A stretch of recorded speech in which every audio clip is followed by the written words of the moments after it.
ਸਮੂਹ ਸੰਸਾਰ ਵਿੱਚ ਵਸਦੇ ਧੰਨ ਗੁਰੂ ਨਾਨਕ ਪਾਤਸ਼ਾਹ ਜੀ ਦੇ ਪਿਆਰ ਕਰਨ ਵਾਲਿਓ, ਵਾਹਿਗੁਰੂ ਜੀ ਕਾ ਖਾਲਸਾ, ਵਾਹਿਗੁਰੂ ਜੀ ਕੀ ਫਤਿਹ। ਮਨੁੱਖੀ ਜ਼ਿੰਦਗੀ ਜੋ ਸਾਨੂੰ ਪਰਮੇਸ਼ਰ ਨੇ, ਵਾਹਿਗੁਰੂ ਜੀ ਨੇ ਟੁੱਟ ਕੇ ਬਖਸ਼ਿਸ਼ ਕੀਤੀ ਹੈ, ਇਸ ਜ਼ਿੰਦਗੀ ਨੂੰ ਸਵਾਰਨ ਸ਼ਿੰਗਾਰਨ ਦੇ ਵਿੱਚ ਜਿਹੜਾ ਸਾਰਿਆਂ ਤੋਂ ਮਹੱਤਵਪੂਰਨ ਯੋਗਦਾਨ ਹੈ ਉਹ ਗੁਰੂ ਪਾਤਸ਼ਾਹ ਜੀ ਦਾ ਮੰਨਿਆ ਗਿਆ ਹੈ।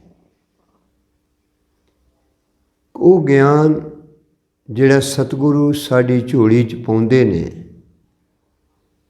ਉਸ ਗਿਆਨ ਵਿੱਚ ਸਾਡੀ ਜ਼ਿੰਦਗੀ ਨੂੰ ਘੜਨ ਦੇ ਲਈ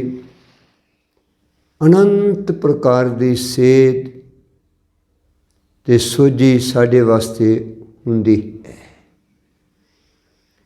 ਸੰਸਾਰ ਦਾ ਜਦੋਂ ਅਸੀਂ ਧਾਰਮਿਕ ਇਤਿਹਾਸ ਪੜ੍ਹਦੇ ਹਾਂ ਤਾਂ ਉਸ ਇਤਿਹਾਸ ਦੇ ਵਿੱਚ ਇੱਕ ਨਿਵੇਕਲਾ ਜਿਹਾ ਪੰਨਾ ਜਗਤ ਤਾਰਕ ਧੰਨ ਗੁਰੂ ਨਾਨਕ ਪਾਤਸ਼ਾਹ ਦੇ ਜੀਵਨ ਦਾ ਪੰਨਾ ਹੈ। ਪੈਗੰਬਰੀ ਦੁਨੀਆ ਦੇ ਵਿੱਚ, ਅਧਿਆਤਮਿਕ ਖੇਤਰ ਦੇ ਵਿੱਚ ਗੁਰੂ ਨਾਨਕ ਸੱਚੇ ਪਾਤਸ਼ਾਹ ਦਾ ਰੁਤਬਾ, ਉਹਨਾਂ ਦਾ ਦਰਜਾ ਕੇਵਲ ਸਿੱਖ ਸਮਾਜ ਦੀ ਦ੍ਰਿਸ਼ਟੀ ਵਿੱਚ ਹੀ ਉੱਚਾ ਨਹੀਂ ਹੈ। ਸੰਸਾਰ ਦੇ ਵੱਖ-ਵੱਖ ਮਤ ਮਤਾਂਤਰਾਂ ਦੇ ਨਾਲ ਜੁੜੇ ਹੋਏ ਸੋਝੀ ਵੇਤਾ ਪੁਰਖਾਂ ਨੇ ਵੀ ਧੰਨ ਗੁਰੂ ਨਾਨਕ ਪਾਤਸ਼ਾਹ ਜੀ ਦੀ ਵਡਿਆਈ, ਉਹਨਾਂ ਦੀ ਵਡੱਤਣ, ਉਹਨਾਂ ਦੇ ਗੁਣ, ਉਹਨਾਂ ਦੀਆਂ ਖੂਬੀਆਂ, ਉਹਨਾਂ ਦੇ ਪਰਉਪਕਾਰਾਂ ਦੀ ਗੱਲ ਕੀਤੀ। ਸੰਸਾਰ ਦੇ ਅੰਦਰ ਸਾਡੇ 5 ਸਦੀਆਂ ਦੇ ਤਕਰੀਬਨ ਪਹਿਲਾਂ ਗੁਰੂ ਨਾਨਕ ਸੱਚੇ ਪਾਤਸ਼ਾਹ ਜੀ ਦੀ ਪਾਵਨ ਸ਼ਖਸੀਅਤ ਇਸ ਸੰਸਾਰ ਦੇ ਰੂਬਰੂ ਹੁੰਦੀ ਹੈ। ਉਸ ਸ਼ਖਸੀਅਤ ਨੂੰ ਸਮਝਣ ਲਈ, ਉਸ ਸ਼ਖਸੀਅਤ ਨੂੰ ਜਾਣਨ ਦੇ ਲਈ ਆਮ ਤੌਰ 'ਤੇ ਸਾਡੀ ਦੁਨੀਆਦਾਰਾਂ ਦੀ ਬੁੱਧੀ, ਸਾਡੀ ਲਿਆਕਤ ਬੜੀ ਬੌਣੀ, ਬੜੀ ਛੋਟੀ, ਬਹੁਤ ਅਲਪ ਹੈ। ਅਸੀਂ ਧੰਨ ਗੁਰੂ ਨਾਨਕ ਸੱਚੇ ਪਾਤਸ਼ਾਹ ਜੀ ਨੂੰ ਜੇ ਜਾਣਨਾ ਹੋਵੇ, ਸਮਝਣਾ ਹੋਵੇ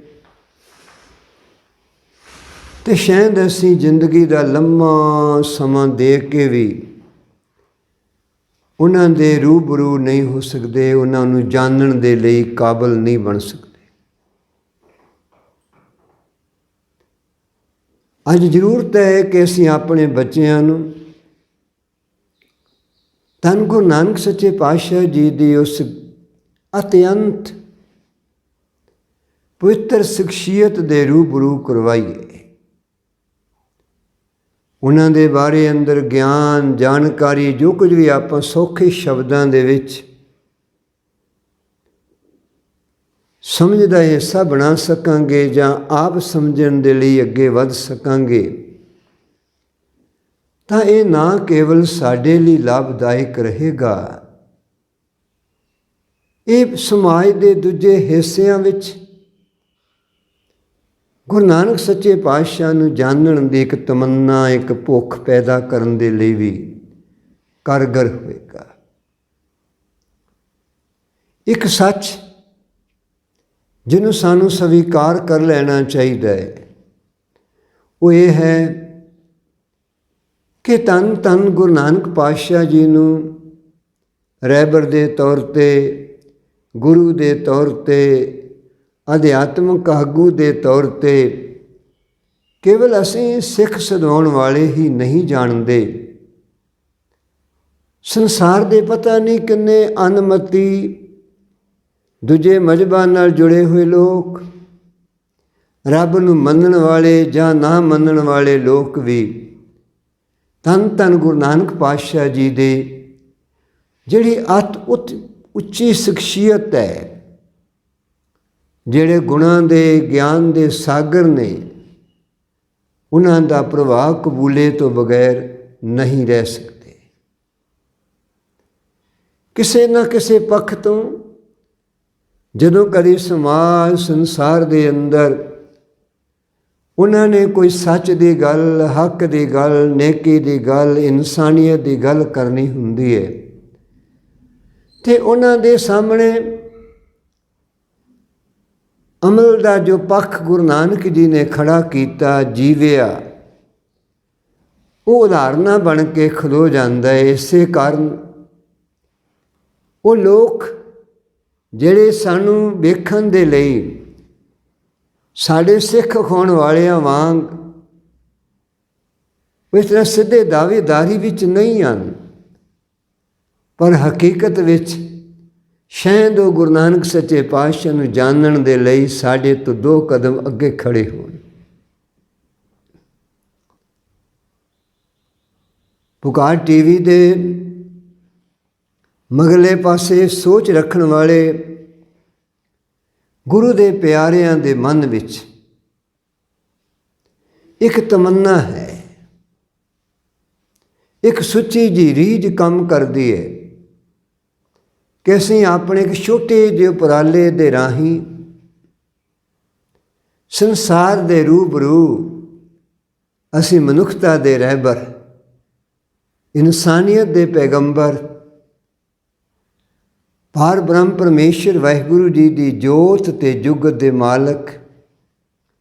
ਧੰਨ ਧੰਨ ਗੁਰੂ ਨਾਨਕ ਪਾਤਸ਼ਾਹ ਦੀ ਜ਼ਿੰਦਗੀ ਦੀ ਗੱਲ ਬੜੇ ਸਾਦਾ ਜਿਹੇ ਢੰਗ ਨਾਲ, ਬੜੇ ਸੌਖੇ ਜਿਹੇ ਸ਼ਬਦਾਂ ਦੇ ਵਿੱਚ ਉਹਨਾਂ ਦੇ ਵੱਖ-ਵੱਖ ਪੱਖਾਂ ਨੂੰ ਲੈ ਕੇ ਪੇਸ਼ ਕਰਨ ਦਾ ਨਿਮਾਣਾ ਜਿਹਾ ਯਤਨ ਕਰ ਸਕੀਏ। ਸਦੀਆਂ ਤੋਂ ਉਹਨਾਂ ਦੀ ਗੱਲ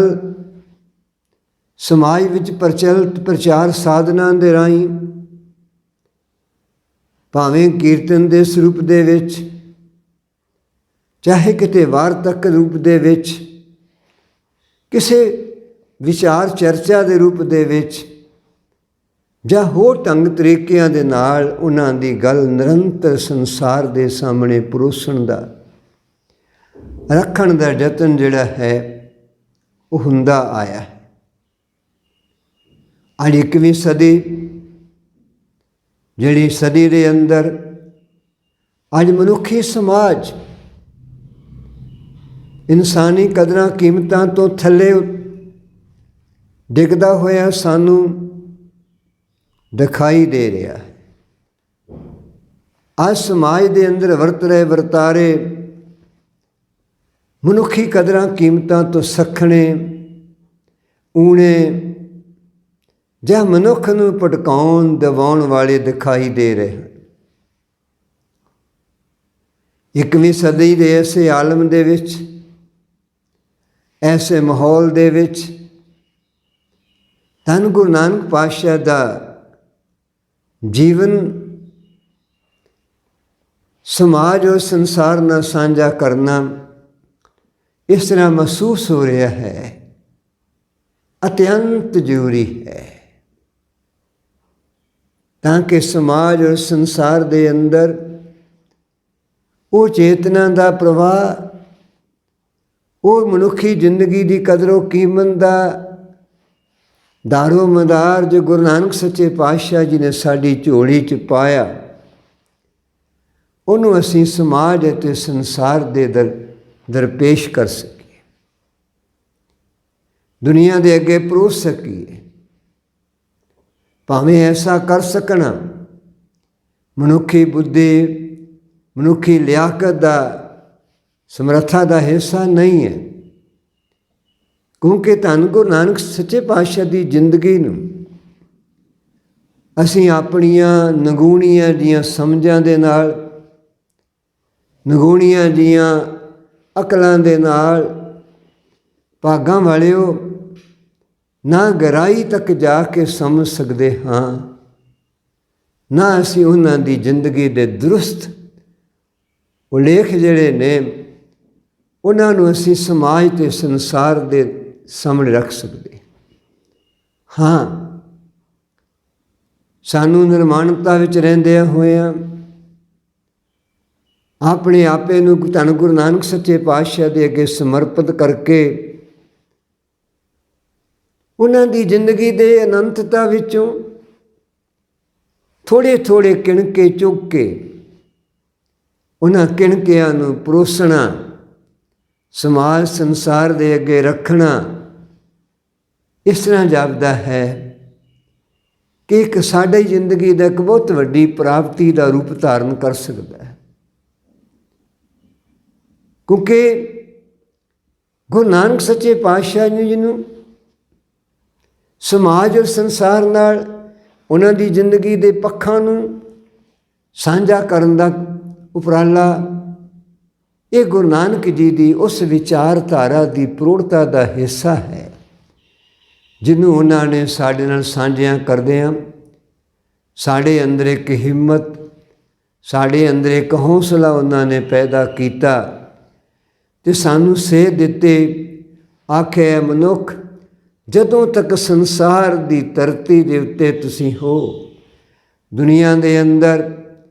ਕਰਤਾ ਪੁਰਖ ਦੇ ਦਿੱਤੇ ਮਨੁੱਖੀ ਜ਼ਿੰਦਗੀ ਨੂੰ ਜਿਉਣ ਦਾ ਤੁਹਾਡੇ ਕੋਲ ਸੁਭਾਗ ਪ੍ਰਾਪਤ ਹੈ। ਤੁਸੀਂ ਉਦੋਂ ਤੱਕ ਇਹ ਦੋ ਪੱਖਾਂ ਉੱਤੇ ਆਪਣੇ ਆਪੇ ਨੂੰ ਕੇਂਦਰਿਤ ਕਰਨੇ, ਲਾਮਬੰਦ ਕਰਨੇ। ਗੁਰੂ ਪਾਤਸ਼ਾਹ ਜੀ ਦੇ ਪਾਵਨ ਪਿੱਤਰ ਬੋਲ ਨੇ, ਜਬ ਲਗ ਦੁਨੀਆ ਰਹੀਏ ਨਾਨਕ, ਕਿਸ ਸੁਣੀਏ ਕਿਛ ਕਹੀਏ। ਜਦੋਂ ਤੱਕ ਸੰਸਾਰ ਵਿੱਚ ਹਾਂ, ਆਪਾਂ ਨੇ ਕੁਝ ਕਹਿਣਾ ਵੀ ਹੈ, ਆਪਾਂ ਨੇ ਕੁਝ ਸੁਣਨਾ ਵੀ ਹੈ। ਇਸ ਲਈ ਅੱਜ ਜੋ ਕਹਿਣਾ ਅਤੇ ਸੁਣਨਾ ਹੈ ਉਹ ਦੁਨੀਆ ਦੀਆਂ ਨਗੂਣੀਆਂ, ਬੇਠੱਬੀਆਂ, ਬੇਅਰਥ ਗੱਲਾਂ ਦੀ ਸਾਡੇ ਲਾਗੇ ਰਾਹੀ ਮਾਤਰ ਸੋ ਨਹੀਂ ਜਾਣੀ ਚਾਹੀਦੀ। ਅਸੀਂ ਕਹਿਣਾ ਅਤੇ ਸੁਣਨਾ ਕੀ ਹੈ? ਅਸੀਂ ਗੁਰੂ ਨਾਨਕ ਜੀ ਨੂੰ ਸੁਣੀਏ, ਅਸੀਂ ਗੁਰੂ ਨਾਨਕ ਜੀ ਦੀ ਵਡਿਆਈ ਦੀ ਗੱਲ ਕਰੀਏ, ਅਸੀਂ ਉਹਨਾਂ ਦੀ ਸ਼ਖਸੀਅਤ, ਜੇ ਸ਼ਖਸੀਅਤ ਦਾ ਬਦਲ ਸੂਰਜ ਦੀ ਅੱਖ ਨੇ ਅੱਜ ਤੱਕ ਦੁਬਾਰਾ ਨਹੀਂ ਤੱਕਿਆ, ਉਸ ਗੁਰੂ ਨਾਨਕ ਦੀ ਵਡਿਆਈ ਜਿਹਦਾ ਤਪ ਅਤੇ ਤੇਜ ਸੂਰਜਾਂ ਦੀ ਅੱਖ ਨੂੰ ਵੀ ਝੰਡਿਆ ਦੇਣ ਦੀ ਸਮਰੱਥਾ ਵਾਲਾ ਹੈ, ਉਹਨਾਂ ਦੀ ਵਡਿਆਈ ਦਾ ਤਪ ਤੇਜ ਅੱਜ ਆਓ ਆਪਾਂ ਰਲ ਕੇ ਥੋੜ੍ਹੀ ਜਿਹੀ ਹਿੰਮਤ ਕਰਕੇ ਅਰਦਾਸ ਕਰਕੇ ਗੁਰੂ ਪਾਤਸ਼ਾਹ ਦੇ ਚਰਨਾਂ ਵਿੱਚ, ਅਕਾਲ ਪੁਰਖ ਵਾਹਿਗੁਰੂ ਦੇ ਚਰਨਾਂ ਵਿੱਚ ਆਪਾਂ ਧੰਨ ਗੁਰੂ ਨਾਨਕ ਜੀ ਨੂੰ ਜਾਣਨ ਦੇ ਲਈ ਆਪਣੇ ਆਪੇ ਨੂੰ ਉਹਨਾਂ ਦੇ ਅੱਗੇ ਅਰਪਣ ਕਰ ਦਈਏ, ਉਹਨਾਂ ਦੇ ਅੱਗੇ ਭੇਟ ਕਰ ਦਈਏ। ਅਸੀਂ ਅਰਦਾਸ ਕਰੀਏ, ਧੰਨ ਗੁਰੂ ਨਾਨਕ ਪਾਤਸ਼ਾਹ, ਅਸੀਂ ਸੰਸਾਰਕ ਰੰਗਾਂ ਤਮਾਸ਼ਿਆਂ ਵਿੱਚ ਗਵਾਚੇ ਹੋਏ ਮਨੁੱਖ ਹਾਂ। ਸਾਡੀਆਂ ਸੁਰਤਾਂ ਦੇ ਉੱਤੇ ਦੁਨਿਆਵੀ ਪਦਾਰਥਾਂ ਦੇ ਰੰਗ, ਦੁਨੀਆ ਦੀਆਂ ਪਦ ਪਦਵੀਆਂ ਦੀ ਇੱਛਾ ਦੇ ਰੰਗ ਬਹੁਤ ਗੂੜੇ ਚੜੇ ਹੋਏ ਹਨ। ਸਾਨੂੰ ਗਿਆਨ ਦੇ ਉਸ ਰਸਤੇ 'ਤੇ ਲੈ ਚੱਲੋ, ਜਿਹੜਾ ਰਸਤਾ ਤੁਸੀਂ ਸੰਸਾਰ ਨੂੰ ਗੁਰਮੁਖ ਗਾਡੀ ਰਾਹ ਚਲਾਇਆ ਦੇ ਰੂਪ ਦੇ ਵਿੱਚ ਬਖਸ਼ਿਸ਼ ਕੀਤਾ ਹੈ। ਜਿਹੜਾ ਤੁਸੀਂ ਗਾਡੀ ਰਾਹ ਚਲਾਇਆ, ਉਸ ਰਾਹ ਦੀ ਸਾਨੂੰ ਜਾਣਕਾਰੀ, ਸਮਝ, ਸੋਝੀ ਦਿਓ। ਅਸੀਂ ਕਿਤੇ ਸੰਸਾਰ ਦੀਆਂ ਉਲਝਣ ਭਲੀਆਂ ਪੱਗ ਡੰਡੀਆਂ ਦੇ ਉੱਤੇ ਭਟਕ ਨਾ ਜਾਈਏ। ਅਸੀਂ ਵੀ ਉੱਥੇ ਤੁਹਾਡੇ ਬਖਸ਼ੇ ਸ਼ਾਹ ਰਾਹ ਉੱਤੇ ਚੱਲ ਕੇ ਜ਼ਿੰਦਗੀ ਦੀ ਮੰਜ਼ਿਲ ਵਾਲੇ ਪਾਸੇ ਅੱਗੇ ਵੱਧ ਕੇ ਅਸੀਂ ਉਹ ਮੁਕਾਮ ਹਾਸਲ ਕਰੀਏ ਜਿੱਥੇ ਤੁਸੀਂ ਸਾਨੂੰ ਪਹੁੰਚਾਉਣ ਦੇ ਲਈ ਗੁਰਬਾਣੀ ਦੇ ਗਿਆਨ ਦੇ ਅਨੰਤ ਭੰਡਾਰ, ਆਪਣੀ ਜ਼ਿੰਦਗੀ ਦੇ ਇਤਿਹਾਸ ਦੇ ਅਨੰਤ ਪੱਖ ਸਾਡੀ ਝੋਲੀ ਵਿੱਚ ਪਾਏ ਨੇ। ਸੋ ਭਾਗਾਂ ਵਾਲਿਓ, ਆਓ ਪਹਿਲੇ ਪੜਾਅ ਉੱਤੇ ਆਪਣੀ ਤਿਆਰੀ, ਆਪਣੇ ਅੰਦਰ ਇੱਕ ਕਬੂਲੀਅਤ ਪੈਦਾ ਕਰੀਏ ਕਿਸੇ ਧੰਨ ਗੁਰੂ ਨਾਨਕ ਜੀ ਨੂੰ ਸੁਣਨਾ ਹੈ, ਉਹਨਾਂ ਬਾਰੇ ਜਾਣਨਾ ਹੈ। ਇਸ ਜਾਣਕਾਰੀ ਨਾਲ ਅਸੀਂ ਅੱਜ ਜ਼ਿੰਦਗੀ ਜੋ ਰੱਬ ਨੇ ਦਿੱਤੀ ਹੈ, ਇਹਨੂੰ ਉਹਨਾਂ ਗੁਣਾਂ ਨਾਲ ਉਸੇ ਰਸਤੇ 'ਤੇ ਚਲਦਿਆਂ ਚਲਦਿਆਂ ਸਵਾਰਨਾ ਅਤੇ ਸ਼ਿੰਗਾਰਨਾ ਹੈ, ਤਾਂ ਕਿ ਅਸੀਂ ਉਹਨਾਂ ਦੇ ਗਿਆਨ ਮਾਰਗ ਦੇ ਪਾਂਧੀ ਦੇ ਤੌਰ 'ਤੇ ਮਾਣ ਹਾਸਲ ਕਰ ਸਕੀਏ। ਇੰਨੀਆਂ ਜੋਦੜੀਆਂ ਆਪ ਜੀ ਨੇ ਪ੍ਰਵਾਨ ਕਰ ਲੈਣੀਆਂ। ਹੋਈਆਂ ਭੁੱਲਾਂ ਦੇ ਲਈ ਆਪ ਜੀ ਨੇ ਖਿਮਾ ਬਖਸ਼ਿਸ਼ ਕਰਨੀ। ਵਾਹਿਗੁਰੂ ਜੀ ਕਾ ਖਾਲਸਾ, ਵਾਹਿਗੁਰੂ ਜੀ ਕੀ ਫਤਿਹ।